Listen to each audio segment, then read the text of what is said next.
The Foolish Man's Dream. Once upon a time, in a small village, there lived a lazy man who used to dream a lot, but never did any hard work. One evening, someone gave him a pot of rice for his work instead of money. He happily took the pot of rice home and put it near his bed. Then he decided to take a small nap. Soon enough, he was lost in his world of dreams. In his dreams, he thought, if I sell this pot of rice for 100 rupees, then I will be able to buy 2 packets of dal.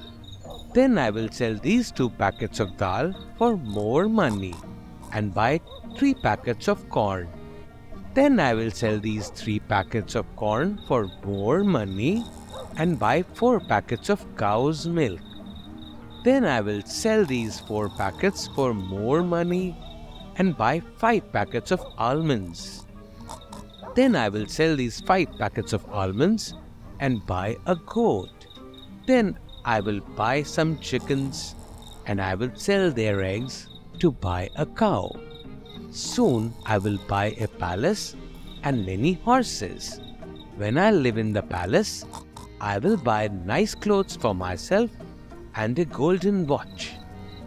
But, if I have so much money, someone might try to steal it. The man suddenly became very worried about this in his dream. Then he thought, I know, if a thief comes to steal my golden watch, I will kick him. Kick, kick, kick.